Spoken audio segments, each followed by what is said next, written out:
الحمد للہ رب العالمین والصلاة والسلام علی سید الانبیاء والمرسلین اما بعد فاعوذ باللہ من الشیطان الرجیم بسم اللہ الرحمن الرحیم۔ الحمدللہ ہمارا درس قرآن کا یہ سلسلہ ایسٹرن ہاؤسنگ اسلامک سینٹر کی جانب سے رواں دواں ہے، اور آج ہم پڑھیں گے سورۃ نساء کی آیت نمبر 33 سے آن ورڈ۔ ارشاد باری تعالیٰ ہے وَلِكُلٍّ جَعَلْنَا مَوَالِيَ مِمَّا تَرَكَ الْوَالِدَانِ وَالْأَقْرَبُونَ وَالَّذِينَ عَقَدَتْ أَيْمَانُكُمْ فَآتُوهُمْ نَصِيبَهُمْ إِنَّ اللَّهَ كَانَ عَلَى كُلِّ شَيْءٍ شَهِيدًا۔ اس سے پیچھے بیان چلا آ رہا ہے تقسیم وراثت کا، اور اس میں اللہ رب العزت نے ہر ایک کے حصے جو مقرر فرما دیے ہیں ان کا مفصل بیان ہو چکا ہے، اور اس کے بعد فرمایا کہ وَلِكُلٍّ جَعَلْنَا مَوَالِيَ مِمَّا تَرَكَ الْوَالِدَانِ وَالْأَقْرَبُونَ، کہ ہر ایک کے لیے ہم نے جو اس کے ولی ہیں یا اس کے ورثاء ہیں ان کا جو حصہ بنتا ہے، جو چھوڑ جائیں والدین اور قریبی رشتہ دار، ان کا بیان کر دیا گیا ہے۔ والذین عقدت ایمانکم فآتوہم نصیبہم، اور رہے وہ لوگ کہ جن سے تمہارا کوئی معاہدہ ہے، کوئی بات چیت ہے، تو یعنی تمہارے جو جو نوکر ہیں یا وہ لوگ جو لونڈی غلام ہیں یا جن کے ساتھ تمہارا کوئی لین دین کا اس طرح کا ویسے معاملہ ہے، تو ان کی بھی کچھ مدد کرو، کہ اگرچہ وہ وراثت میں حصے دار نہیں ہیں لیکن ان کے ساتھ بھی بھلائی کر دو اجتماعی طور پہ، کہ وہ بھی معاشی طور پہ جو کمزور ہیں ان کی کسی بھی طرح سے مدد ہو سکے۔ ان اللہ کان علی کل شیء شہیدا، یاد رکھو کہ اللہ تعالی ہر چیز پر گواہ ہے، یعنی اللہ تعالیٰ تو سب کچھ دیکھ رہا ہے، لہٰذا جو اللہ کے مقرر کردہ احکامات ہیں ان کو اسی طرح سے بجا لانا ہے، فالو کرنا ہے جیسا کہ اس نے حکم دیا ہے۔ باقی رہی یہ بات کہ کچھ تمہارے جو نوکر چاکر ہیں، گھر میں کام کرنے والے ہیں، لونڈی غلام ہیں، یا اور اس طرح کے کوئی معاشی طور پہ کمزور لوگ ہیں، اگر ان کی بھی کچھ مدد کر دو تو یہ بھی ایک اچھا یعنی کام ہے۔ الرجال قوامون علی النساء بما فضل اللہ بعضهم علی بعض وبما انفقوا من اموالهم فالصالحات قانتات حافظات للغیب بما حفظ اللہ۔ اب اس کے بعد جو آگے آیات ہیں ان کے اندر اللہ رب العزت نے خواتین اور خصوصاً میاں بیوی کے درمیان کے جو معاملات ہیں اور ان کے اندر جو الجھاؤ پیدا ہو جاتا ہے، جو جھگڑا فساد کی ممکنہ چیزیں ہیں وہ پیدا ہو جاتی ہیں، ان کے تصفیے اور ان کی اصلاح کی طرف توجہ دلائی گئی ہے، اور یہ بتایا گیا ہے کہ میاں بیوی کے درمیان کس طریقے سے اچھی مفاہمت والی زندگی گزاری جا سکتی ہے،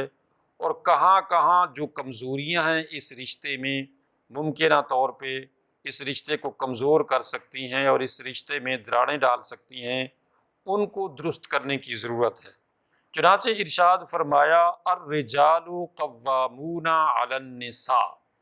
یعنی جو مرد ہیں یا شوہر ہیں وہ اپنی عورتوں کے اوپر، بیویوں کے اوپر قوام ہیں، حاکم ہیں، یعنی میاں بیوی کے رشتہ جو ہے اس میں جو ایک طرح کی حاکمیت ہے وہ مرد کو حاصل ہے، وہ شوہر کو حاصل ہے،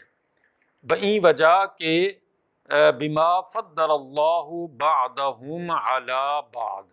ایک تو یہ وجہ کہ اللہ تعالیٰ نے جو تم کو ایک دوسرے پر فضیلت بخشی ہے، یعنی مرد و عورت دو صنفیں ہیں، میل فی میل یا مذکر مؤنث، ان میں جو ایک طرح کی سپرنیسی یا حاکمیت جو ہے وہ مرد کو حاصل ہے، اور اللہ نے اس کے اندر جو طاقت رکھی ہے، اور یہی طاقت ہے جس کی وجہ سے مرد جو ہے وہ تمام تر معاشی معاشرتی ذمہ داریوں کو نبھانے کا ذمہ دار ہے۔ یعنی شوہر یا باپ یا بھائی جو ہوتا ہے مرد، یہ اپنی بیوی، اپنی ماں، اپنی بہن، اپنی بیٹیوں، جتنی بھی یعنی عورتیں ہیں، ان کے اوپر یہ مرد بئی وجہ حاکمیت رکھتے ہیں کہ تمام تر جتنی بھی ذمہ داری ہیں ان کو نبھانی ہے، خاص کر معاشی طور پہ۔ اور یہی وجہ ہے کہ عورت صنف نازک ہے، یعنی کمزور ہے، اس کے اندر اس طرح کی قوت اور طاقت اور برداشت اور تحمل جسمانی طور پہ بھی نہیں ہے، ذہنی طور پہ بھی نہیں ہے، جو جو جو مرد کو یعنی اللہ نے عطا فرمائی ہے۔ اور یہی وجہ ہے کہ مرد وہ کام کرتے ہیں، مزدوریاں کرتے ہیں، دھوپ میں بڑے سخت جان کام کرتے ہیں، اور اس طرح کے بہت سارے اور جہاں جہاں بھی اسلام کے اگینسٹ مغرب میں نے یا کفار نے عورت کو بھی مرد کے شانہ بشانہ لا کھڑا کیا ہے، تو اب وہ عورتیں ذلت اور خواری کی زندگی گزار رہی ہیں۔ یہ مطلب ہرگز نہیں ہے کہ عورتیں جو ہیں وہ اپنے میدانوں میں کام نہ کریں، اس لیے کہ عورت نرس نہیں ہوگی تو عورتوں کی تیمارداری یا ان کی یعنی ہسپتالوں میں ان کی نگہداشت کون کرے گا، ان کا علاج کون کرے گا؟ عورتیں ڈاکٹر نہیں ہوں گی، گائنیکالوجسٹ نہیں ہوں گی، چائلڈ اسپیشل نہیں ہوں گی، تو کس طرح سے عورتوں کا بہتر انداز میں علاج ہو سکے گا؟ تو اس لیے عورتوں کی ضرورت ہے، نرسز کی بھی، لیڈی ڈاکٹرز کی بھی، اور اسی طرح دیگر ان میدانوں میں جہاں صرف عورتیں ہی کام کر سکتی ہیں، اور اسی طرح دیگر میدانوں میں جہاں جہاں ممکن ہے، لیکن ہر میدان میں بہرحال عورت اس طرح سے کام نہیں کر سکتی جس طرح سے کہ مرد کر سکتا ہے۔ تو اس کا اللہ نے ذکر فرمایا بما فضل اللہ بعضهم علی بعض، بئی وجہ اللہ نے مردوں کو عورتوں پر حاکم بنایا ہے کہ اللہ نے جو فضیلت بخشی ہے بعض کو بعض پر بئی وجہ، اور دوسرا یہ کہ وبما انفقوا من اموالہم، کیونکہ مرد جو ہیں اپنے مال خرچ کرتے ہیں ان عورتوں پر۔ مثلا باپ ہے تو وہ باپ اپنی بیٹیوں کا ذمہ دار ہے، کفیل ہے ان کی تمام تر یعنی ضروریات کا۔ اسی طرح سے شوہر جو ہے اپنی بیوی کا جو ہے وہ کفیل ہے، اور اس کی تمام تر یعنی ذمہ داریاں یا ضرورتیں جو ہیں وہ شوہر پوری کرے گا۔ تو مرد یعنی اب بچوں کی یعنی ضروریات ہیں یا گھریلو جتنے بھی ضروریات ہیں وہ بیوی پوری نہیں کرے گی، اس کی ذمہ داری نہیں ہے، یہ مرد کی، شوہر کی ذمہ داری ہے کہ وہ تمام تر گھریلو ذمہ داریوں کو نبھائے گا، اور تمام تر جو معاشی ذمہ داریاں ہیں، مکان ہے،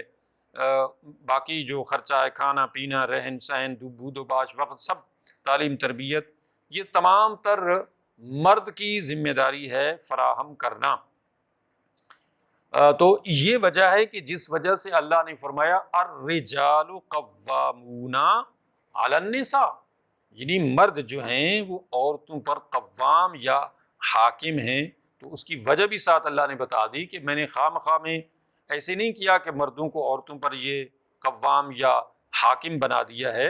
بلکہ اس کی وجہ بھی بتا دی گئی ہے کہ یہ فضیلت ان وجوہات پہ ان کو دی گئی ہے۔ فالصالحات قانتات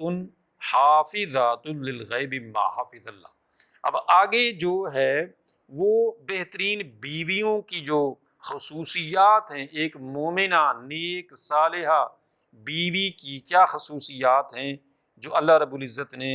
اس آیت مقدسہ میں بیان فرمائی ہیں، آیت نمبر 34 سورۃ النساء کی، کہ فرمایا فالصالحات، یعنی جو نیک خواتین ہیں، جو نیک بیویاں ہیں، وہ کون سی ہیں؟ قانتات، وہ فرما بردار بھی ہیں، حافظات للغیب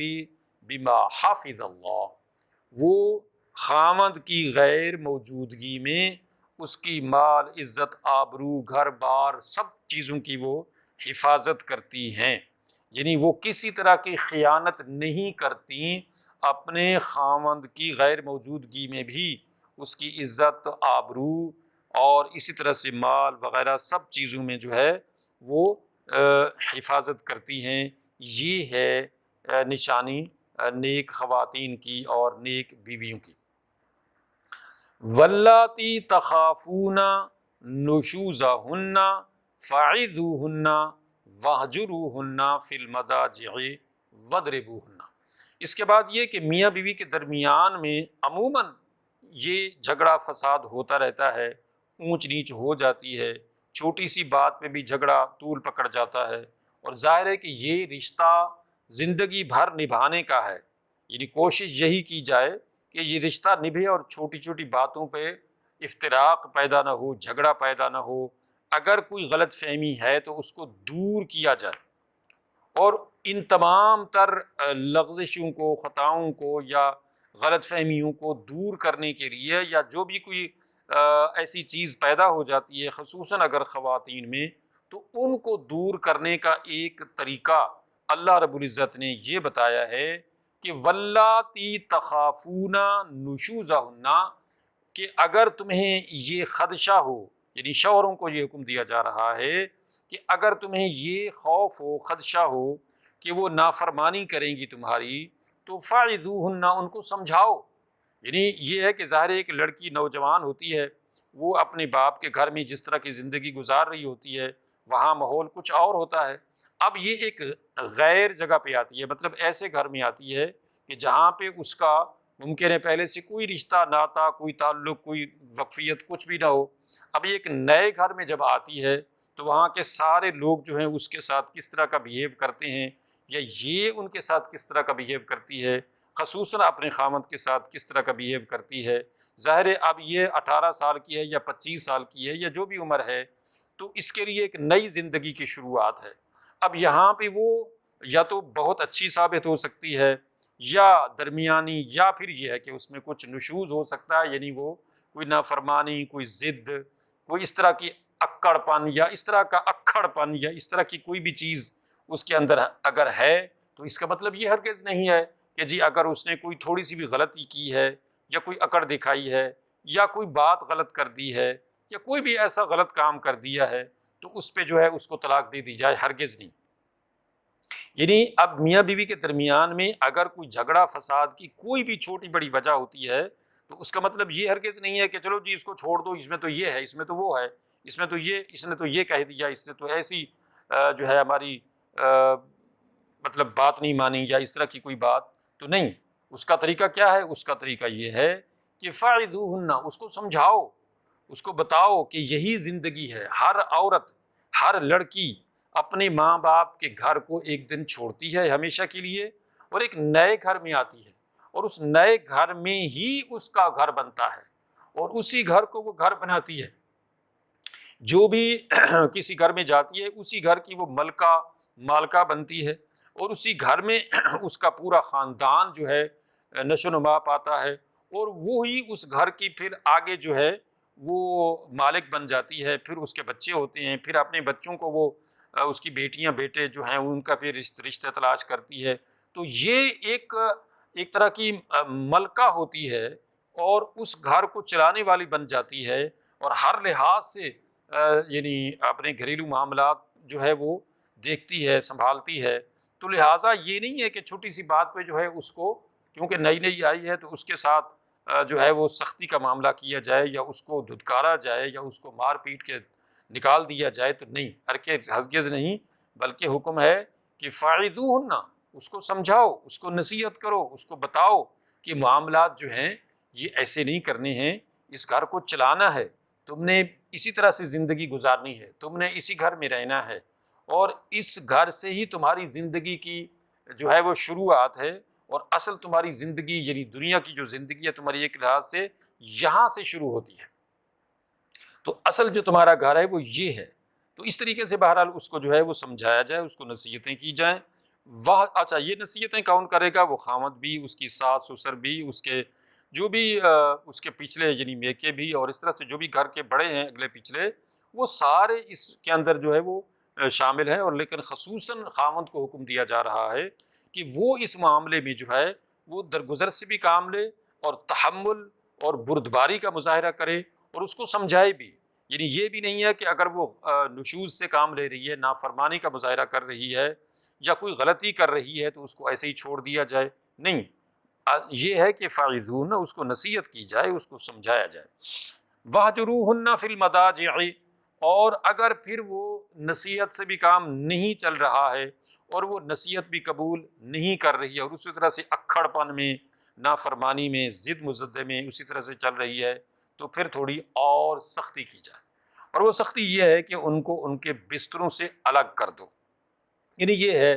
کہ ان کے ساتھ تھوڑا سا اس طرح کا بعد، دوری اختیار کی جائے کہ ان کو بستروں سے علیحدہ رکھا جائے، اپنے بستروں سے، یعنی خامن جو ہے وہ اس کے بسترے سے الگ ہو جائے یا اس کو اپنے بسترے سے الگ کر دے، مگر یہ صرف سرزنش کے طور پہ ہو، مگر یعنی یہ صرف تادیبی ایک کاروائی ہو، یہ نہ ہو کہ رشتے کو ختم کرنا مقصود ہو، کوئی خواہ کی رنجش کو طول دینا مقصود ہو یا دلوں کے اندر کدورت کو پیدا کرنا مقصود ہو، یہ ہرگز نہیں ہو، مگر یہ ایک طریقہ ہے سمجھانے کا اور سلجھانے کا کہ اگر کسی کے مزاج میں اس طرح کا اکھڑ پن ہے تو اس کو یہ سلجھانے کا ایک دوسرا طریقہ بتایا جا رہا ہے کہ ان کو بستروں سے الگ کر دو، وَاضْرِبُوهُنَّ، اور تیسرا طریقہ یہ ہے کہ اگر اس سے بھی کام نہیں چل رہا ہے تو پھر یہ ہے کہ ان کو مارو۔ مارنے سے مراد یہ ہرگز نہیں ہے جیسے حدیث میں آیا ہے، جن کا مفہوم مختصر یہ ہے کہ ان کو چہرے پہ نہ مارا جائے، کوئی ہڈی پسلی نہ توڑی جائے، کوئی اس طرح نہ مارا جائے کہ جس سے نشان پڑے۔ مقصد یہ ہے کہ ایک لڑکی آئی ہے، نوجوان ہے، وہ اس میں کوئی بھی ایسی غلطی ہو سکتی ہے، کوئی وہ غلط کام کر سکتی ہے چھوٹا موٹا، کوئی اس سے اس طرح کا نشوز ہو سکتا ہے، تو لہٰذا یہ تین جو طریقے بتائے گئے ہیں اسٹیپ بائی اسٹیپ، کہ پہلا، دوسرا، پھر تیسرا، یہ ایک طرح کا سخت یعنی اسٹیپ ہے کہ اس کو مارا جائے، یعنی اس کو اس طرح سے ایک طرح سے پریشرائز کیا جائے کہ اگر وہ کوئی ایسی یعنی غلطی کر رہی ہے کہ جس کا انجام غلط ہو سکتا ہے اور جس کی صورت میں رشتے کے اوپر برے اثرات مرتب ہو سکتے ہیں میاں بیوی کے، تو اب ظاہر ہے کہ پھر تھوڑی سختی بڑھانی پڑے گی۔ اچھا، یہ جو اسٹیپ بائی اسٹیپ 2-3 اسٹیپ لیے گئے ہیں اس رشتے کو درست رکھنے کے لیے، یہ اس سے بہتر ہیں بجائے اس کے کہ عموماً کیا ہوتا ہے کہ تھوڑی سی غلطی ہوئی، تھوڑی سی غلط فہمی ہوئی، تھوڑی سی کدورت ہوئی دلوں میں، اور جناب وہ اس نے فون کر دیا یا اس نے آپ پیچھے بتا دیا، میکے والے آ گئے، باپ آ گیا، بھائی آ گیا، یا وہ خود چلی گئی، اور اس کے بعد یہ صاحب آنا کی اس نے وہ گھوڑی پہ پاؤں رکھ لیا اور یہ کہتا ہے جی میں تو نہیں جاؤں گا لینے کے لیے، وہ کہتے میں تو نہیں آؤں گی، اور اس طریقے سے وہ بیچ میں بہت سارے ایسے جو ہے وہ لوگ بھی آ جاتے ہیں جو مزید اس کو ہوا دیتے ہیں کدورت کو بڑھانے میں۔ تو اس سے کیا ہوتا ہے؟ اس سے یہ ہوتا ہے کہ پھر اگر کوئی بچے بھی ہو گئے ہوں تو جناب یہ دراڑیں بڑھتی بڑھتی بڑھتی طلاق تک نوبت پہنچ جاتی ہے، اور جناب یہ پھر کیا ہوتا ہے، نتیجتاً رشتہ ٹوٹ جاتا ہے، طلاق ہو جاتی ہے، اور کوئی بچے بھی ہو چکے ہوتے ہیں۔ تو اب سب سے زیادہ نقصان اگرچہ تینوں کو ہوتا ہے لیکن سب سے زیادہ نقصان عورت کو اور بچوں کو ہوتا ہے۔ اب عورت جو ہے وہ بچے لے کے بیچاری ماں باپ کے گھر جاتی ہے تو ماں باپ یا بہن بھائی یا میکے والے اس کو برداشت نہیں کرتے، اب یہ پھر جو ہے معاشرے کی گری پڑی ایک عورت رہ جاتی ہے، اور پھر وہ جو ہے بچوں کو بھی پالتی ہے، اپنا آپ بھی سنبھالتی ہے، اور اس طرح سے معاشرے کے اندر اس کو بہت مصیبتوں کا سامنا کرنا پڑتا ہے۔ اگر یہی عورت تھوڑا سا یعنی برداشت کر لیتی، اور یہ اس کا خامد بھی جو ہے تھوڑا برداشت کر لیتا، اور اس کو جس طرح سے کہ یہ تینوں اسٹیپ میں بتایا گیا ہے کہ اس کے ساتھ سختی کی جاتی اور اس کو سمجھایا بجھایا جاتا، اور اس انجام سے جو ابھی جو بھگت رہی ہے اور جو جس سے بچے جو ہیں وہ سفر کر رہے ہیں، تو یہ ساری چیزیں اگر وہ بجائے اس کے کہ یہ سارا کچھ ہو چکا تو اب اس کو جو ہے وہ سمجھ آئی کہ ایسا نہیں ہونا چاہیے تھا، تو وہ جو اسٹیپ تینوں بتائے گئے ہیں جس میں آخری اسٹیپ سختی والا بھی ہے، تو وہ سختی والا جو اسٹیپ ہے، یہ سارے اسٹیپ اگر اڈاپٹ کیے جاتے اور یہ سختی کی جاتی اس کے اوپر، اور رشتے کو توڑنے کے بجائے اس کا جو انجام جو ابھی وہ بھگت رہی ہے، یہ ساری چیزیں اس کو دکھائی جاتی، بتائی جاتی، اور سختی کی جاتی، اور رشتے کو آگے چلانے کی کوشش کی جاتی، تو یہ اس سے بہتر تھا چنانچہ بہت ساری عورتیں جو اپنی خامدوں کے گھروں میں ہوتی ہیں مار کھاتی رہتی ہیں، مثلا خامد برا ہے وہ مارتا ہے، اس میں بہت ساری خرابیاں ہو سکتی ہیں، یا بیوی میں ہو سکتی ہیں اس کی وجہ سے، یا دونوں کے زیادہ یہی ہوتا ہے کہ بس چرب زبانی اور بات جو باتونی جو ایک وہ سسٹم ہے وہ چلتا رہتا ہے، اور اس طرح سے باتوں باتوں میں بات اتنی بڑھ جاتی ہے کہ لڑائی جھگڑے لگے رہتے ہیں۔ تو پھر کیا ہوتا ہے کہ وہ خامد بھی برداشت کرتا رہتا ہے، بیوی بھی برداشت کرتی رہتی ہے، اور پھر بچے جب بڑے ہو جاتے ہیں تو وہ بچے ہی آ کے ان کے لیے اس رشتے کو نبھانے کا یا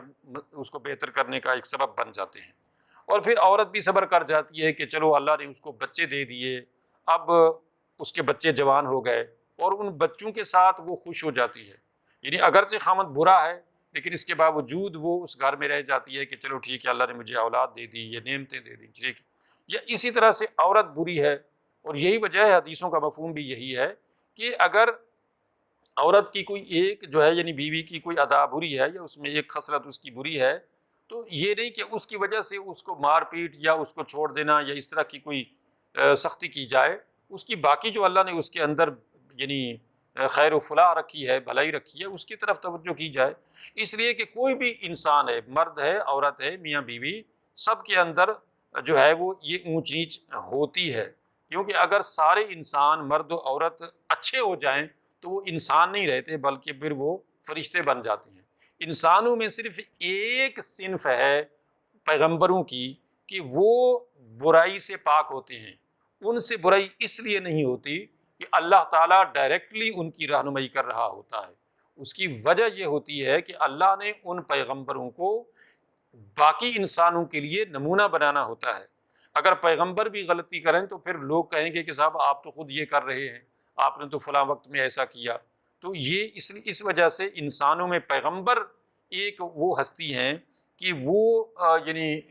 اس طرح کی چیزوں سے پاک ہوتے ہیں، مبرہ ہوتے ہیں۔ اگرچہ ہمارے نبی صلی اللہ علیہ وسلم ہوں یا دیگر پیغمبروں کے بھی حالات، خصوصاً ہمارے نبی صلی اللہ علیہ وسلم کی اور آپ کی جو ازواج مطہرات ہیں ان کے معاملات بھی قرآن مجید میں ڈسکس ہوئے ہیں، جیسے سورۃ تحریم میں 29ویں سپارے میں، یا سورۃ احزاب میں 21 اور 22ویں سپارے میں، کہ ان کے بھی معاملات جو ہیں حتیٰ کہ نبی کریم صلی اللہ علیہ وسلم کو اپنی بیویوں کے سخت رویے کی وجہ سے، بعض مطالبات کی وجہ سے پورا 1 مہینہ ان ساری بیویوں سے علیحدہ رہنا پڑا۔ یعنی یہ اللہ کے نبی صلی اللہ علیہ وسلم کو بھی اپنی بیویوں کے معاملات میں اس طرح سے یہ سب کچھ دیکھنا پڑا، اور پھر اللہ تعالیٰ نے ان کی سختی سے سرزنش کی تمام تر یعنی ان خاص کر خواتین کی کہ جنہوں نے نبی کریم صلی اللہ علیہ وسلم کو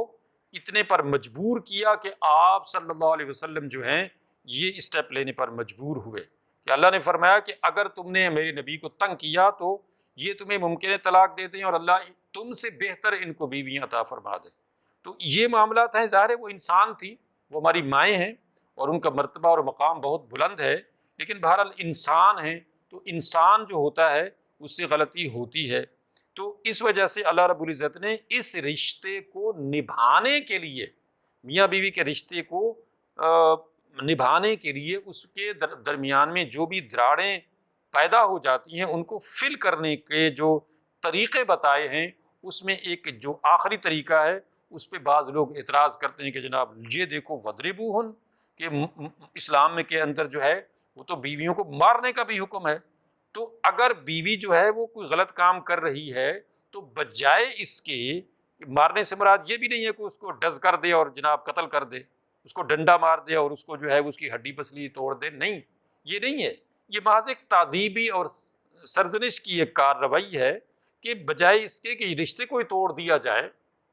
اور یہ آگے جا کے بچوں کے لیے، مرد عورت دونوں کے لیے ایک تباہی کا، پورے خاندان کی بربادی کا ایک سبب بن جائے، تو اس رشتے کو چلانے کے لیے جیسے آپ کی گاڑی جو ہے وہ خراب ہو جاتی ہے تو اس کو ٹھیک کرنے کا بھی ایک طریقہ ہے، تو اس کو ریپیئر کیا جاتا ہے، اسی طرح سے انسانی رشتوں میں یہ ایک ریپیئرنگ کا ایک طریقہ ہے۔ لہٰذا اس لیے حکم دیا گیا ہے کہ وَضْرِبُوهُنَّ، ان کی تادیبی کارروائی کرتے ہوئے ان کو مارو تاکہ اس رشتے کو چلایا جا سکے، بجائے اس کے کہ اس رشتے کو توڑ دیا جائے۔ فَإِنْ أَطَعْنَكُمْ فَلَا تَبْغُوا عَلَيْهِنَّ سَبِيلًا، لیکن پھر ساتھ ہی یہ بتا دیا گیا ہے کہ اگر وہ تمہاری فرما بردار ہو جائیں، فرما بردار ہونے کا مطلب یہ ہرگز نہیں ہے کہ جناب مرد جو ہے وہ ایک کمانڈر کی طرح سے عورت پر مسلط رہے، بیوی پر مسلط رہے، اور وہ جو بھی غلط صحیح بات کرے تو بیوی جو ہے اس کی ہر بات ماننے کے لیے تیار ہو جائے، یہ نہیں ہے۔ شرعی حدود جو بھی ہیں، حدود و قیود کو یعنی فالو کیا جائے، اور اس طرح سے بیویاں جو ہیں جب وہ اپنے خامدوں کی اطاعت میں آ جائیں، ان کے ساتھ اچھا سلوک کریں اور ان کے ساتھ بہتر انداز میں چل رہی ہوں، تو فلا تبغوا علیہن سبیلا، تو پھر ان کے اوپر کسی طرح کی یہ کارروائی نہیں کرنی ہے کہ خواہ مخواہ ان کو تنگ کرنے کے لیے کہ صاحب مرد جو ہیں وہ تو قوام ہیں، حاکم ہیں، اور وہ جو چاہیں ان کے ساتھ سلوک کر دیں، تو ایسا کوئی معاملہ نہیں ہے۔ اللہ تعالیٰ نے ان کے بھی جو حقوق رکھے ہیں ان کا بھی تذکرہ قرآن مجید میں کئی جگہوں پہ کیا ہے، ان کے جو بھی حقوق ہیں ان کو بحسن و خوبی ادا کرنا ہے، ان کے ساتھ اچھے طریقے سے۔ اللہ کے حبیب صلی اللہ علیہ وسلم نے کیا فرمایا؟ خیرکم خیرکم لآلہ وانا خیرکم لآلہ، کہ تم میں سے بہترین انسان وہ ہے جو اپنے گھر والوں کے لیے اچھا ہے، اپنی بیوی بچوں کے لیے اچھا ہے، اور میں تم میں سے سب سے زیادہ اپنے بیوی بچوں کے لیے اچھا ہوں۔ یعنی نبی کریم صلی اللہ علیہ وسلم نے خود اپنی بیویوں کے ساتھ جو معاملات کیے اور جس انداز سے رہے، سب کو الگ الگ مکان دیا ہوا تھا، سب کو الگ الگ پورے ایک سال کا خرچہ دے دیتے تھے، اس کے باوجود بھی وہ طرح طرح سے آپ صلی اللہ علیہ وسلم کو کئی جگہوں پہ ایسی یعنی انہوں نے چیزیں کی جس کا تذکرہ جیسے میں نے بتایا قرآن مجید میں ہے، لیکن پھر بھی آپ نے ان کے ساتھ کوئی معاملہ ایسا کبھی مارا نہیں، کبھی گالی نہیں دی، کبھی سختی نہیں کی، کبھی کوئی ایسا معاملہ نہیں کیا۔ تو یہ نبی کریم صلی اللہ علیہ وسلم نے اپنی ازواج و مطہرات کے ساتھ بہت اچھا سلوک کیا، اور اس لیے فرمایا کہ خیرکم خیرکم لأہلہ، تم میں سے بھی اچھا انسان وہ ہے جو اپنے بیوی بچوں کے ساتھ اچھا ہے، اپنی بیوی کے ساتھ اچھا ہے۔ ان اللہ کان علیٰ کبیرہ، یاد رکھو کہ یہ جو پیچھے باتیں بتائی گئی ہیں کہ تم نے یہ کچھ کرنا ہے اور اس طریقے سے اس رشتے میں یہ تادیبی کارروائی کرنی ہے، تو اوپر سے یہ بھی جان لو کہ اللہ دیکھ رہا ہے، جو علی ہے، بلند و بالا ہے، سب سے بڑا ہے، وہ دیکھ رہا ہے کہ تم کیا کر رہے ہو، بہانے بازیاں کر رہے ہو۔ عموماً خاوند جو ہے وہ ظلم زیادتی بھی کر رہا ہوتا ہے، قتل بھی کر دیتا ہے، پھر بھی اس پر گندے گندے الزام لگا دیتا ہے صرف اپنے آپ کو سچا ثابت کرنے کے لیے۔ تو اس لیے فرمایا کہ یہ دیکھ لو کہ اوپر میں بھی دیکھ رہا ہوں کہ تم کیا کر رہے ہو، میں نے جو احکامات دیے ہیں وہ اس لیے دیے ہیں کہ اس رشتے کو چلایا جائے اور اس میں چھوٹی چھوٹی باتوں کی وجہ سے اس رشتے کو ختم نہ کیا جائے۔ اللہ تعالیٰ سمجھنے عمل کرنے کی توفیق عطا فرمائے۔ وآخر دعوانا ان الحمد للہ رب العالمین۔